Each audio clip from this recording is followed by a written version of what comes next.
So, Phantom 4 Pro or Mavic Pro? Which one should you get? So if you spent more than a couple minutes on my channel, you know that I've been doing a ton of videos about these two drones. And one of the most frequent questions that I get from you guys is, which one should I buy? You have the Mavic Pro, which has portability in mind. You have the Phantom 4 Pro, which has more professional video styles in mind. Now, if you were to combine this drone with this drone, you would create a super drone that has not been invented yet. But if you're trying to decide between one or the other, hopefully this video will help you decide. We all know that the Mavic Pro can fold up into an impressively small size that you can fit into many types of luggage. I mean, this is just perfect. But the Phantom 4 Pro has quick release propellers, which come off very quickly, and then we can stuff this into a bag as well, and it's not even that big. Also, we know the Mavic Pro controller is also very small and collapsible. So the antennas go down like that, your phone goes into your pocket, and the arms come together. So this is about half the size of the drone folded up. The Phantom 4 Pro controller does also collapse a bit, but it's about twice as big as this controller when you think about how much space it's going to take up in your bag. So definitely this wins hands down. I went to a trip to San Francisco a couple months ago and I took this drone. I didn't have the Phantom 4 Pro back then, but I probably still would have brought this going through the airport, through security and all that. It's just a lot easier. Second of all, price. One is $1,000, that's the Mavic Pro, and $1,500 for the Phantom 4 Pro as of April 2017. However, the Mavic Pro also advertises the Fly More combo, which includes the bag, the car charger, the extra batteries, a couple more adapters, as well as the nice Fly More bag. The Fly More combo with the Mavic Pro is $1,300 right now, so only $300 more for the Fly More combo. However, there's no Fly More combo for the Phantom 4 or Phantom 4 Pro models. So if you wanted to buy those similar components for the Phantom 4 Pro, you'd be spending $700 more as opposed to the $300 for the Mavic Pro Fly More combo. The Phantom 4 Pro has the best camera hands down. It can actually support 60 frames per second at 4K, which is awesome. The Mavic Pro can only do 24 frames per second at 4K, or 30 frames per second at 3840 by 2160 resolution. It has a controllable aperture. By the way, I'm here at home editing this video and I just realized I glossed over that fact. The controllable aperture is amazing. It allows us to have a well-exposed image with a low shutter speed, which is pretty much imperative if you want to get that cinematic look. The recording bitrate cap is at 60 megabits per second of the Mavic Pro versus 100 megabits per second of the Phantom 4 Pro. One thing I was really disappointed at though was that the Mavic Pro has really grainy, aliased, gross looking 60 frames per second 1080 footage. A lot of people who first get the drone want to shoot in 60 frames per second, like that's just their go-to. It's there in the menu and you can select it if you want, but just know that you're not going to get a crystal clear picture out of 60 frames per second with the Mavic Pro. You will not have that issue with the Phantom 4 Pro. You can select pretty much any resolution and frame rate in the menu and it's going to impress regardless. The Mavic Pro actually has a narrower field of view than the Phantom 4 Pro. And that could be a benefit or that could be not a benefit. It depends on what you shoot and how you shoot. A wider field of view means that you actually have to get closer to the subject to get the same framing. With the narrower field of view of the Mavic, I also see less props sometimes creep into the top of the image than I do with the Phantom 4 Pro. In fact, I actually see the props quite a bit more with the Phantom 4 Pro just because it is wider. Also, the Phantom 4 Pro has a 1-inch imaging sensor inside of it as opposed to the 2.3-inch sensor on the Mavic Pro. So you're going to see more detail.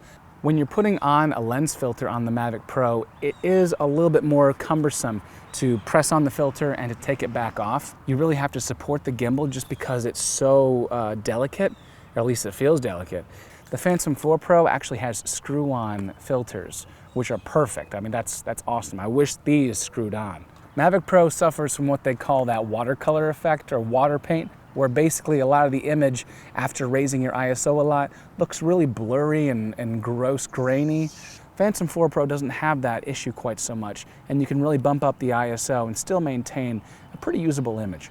The Phantom 4 Pro does shoot in H.265 as well as H.264, which the Mavic shoots in. H.265 is supposed to be some sort of video codec that can jam more information into the same image and essentially add detail to the image. I have noticed that my computer takes a little bit longer to render H.265. So with that said, even regularly shot footage that's 100 megabits per second gives my computer a run for its money, as opposed to 4K footage shot with the Mavic Pro.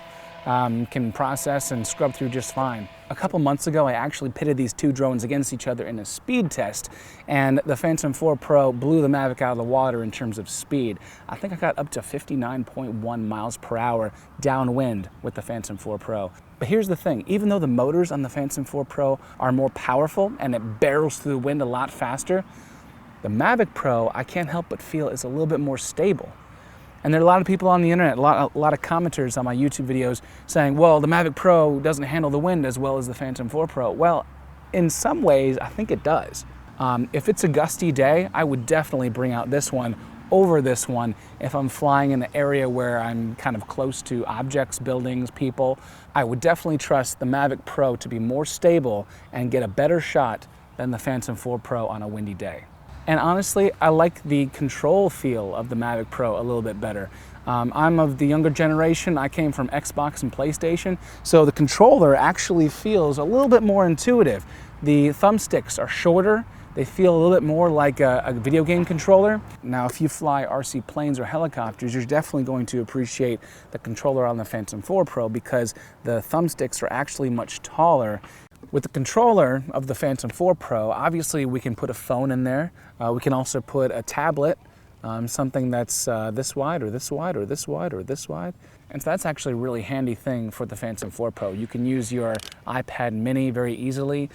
With the Mavic Pro, however, if you want to use something bigger than a phone, you really have to extend the arms out or buy a third-party attachment like a tablet bracket or something like that. So that would be a little bit more of an investment for you to make an iPad mini work well with the Mavic controller, as opposed to the Phantom 4 Pro controller, pretty much designed to fit with a tablet. The Phantom 4 Pro controller does not have a screen on it that's built in like the Mavic Pro. However, I don't really think that I need to see anything that's displayed on the readout of the Mavic Pro controller. Everything that's here is in the DJI Go app. Sensors, yes, the Phantom 4 Pro wins out with the sensors. Has front sensors, back sensors, side sensors, bottom sensors. It does not have top sensors. That's the only angle, the only direction where it cannot have obstacle avoidance. The Mavic Pro just has the bottom and the forward-facing sensors. I also put out a video a month or two ago where I was kind of showing how loud the Phantom 4 Pro is over the Mavic Pro. And yes, the Phantom 4 Pro is notably louder.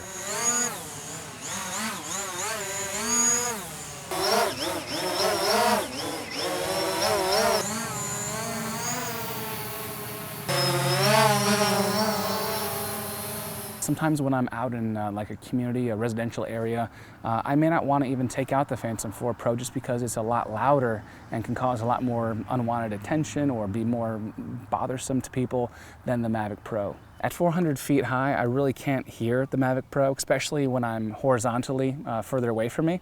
But the Phantom 4 Pro definitely can still be heard at 400 feet, which is the max that in the United States the FAA allows us to fly at. So that can definitely be an issue. Maybe if you're a wedding videographer or you're shooting, maybe in a residential, like a community of some sort, you don't want to cause attention, cause all the dogs in your neighborhood to start barking.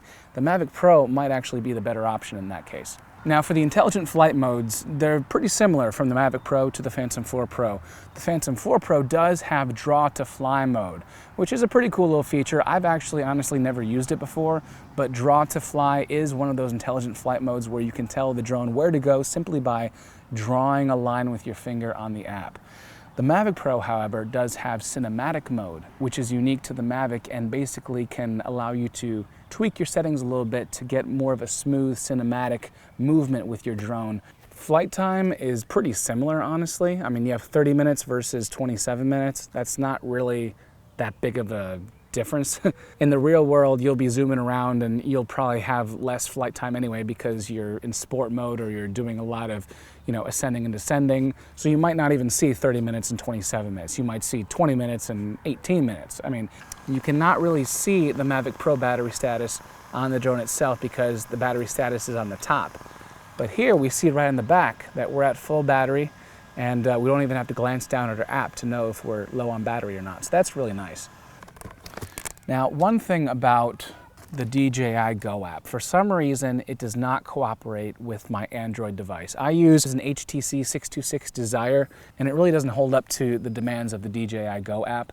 I have a lot of and it's very, very stuttery image. So if you do have one of these drones and you're wondering why the image, the live feed to your app while you're controlling the drone looks so, it might be because you have a crappy Android device. Really, in my experience, the DJI Go app is optimized for Apple technology.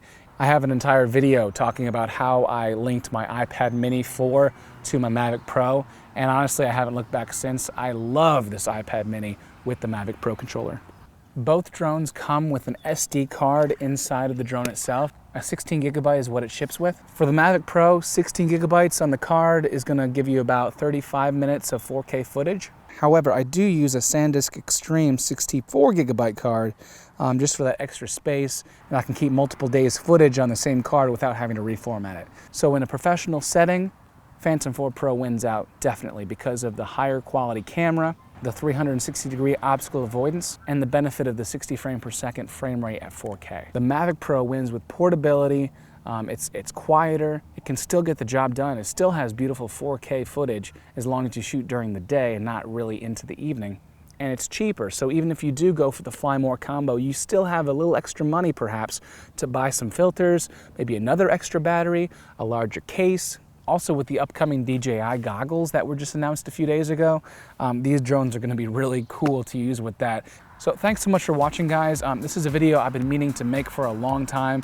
I just wanted to have enough time with both drones to really get to know them both. If you haven't been there already, check out edricker.com because I show my favorite accessories that I use on the regular with the Phantom 4 Pro and with the Mavic Pro. I've done a lot of reviews of different companies, filters and landing gear and stuff, but my favorite versions of all those different categories of drone accessories show up at edricker.com. So check that out. Just as a last tidbit, I usually shoot most of my videos with the Polar Pro ND and polarizer filters for both drones.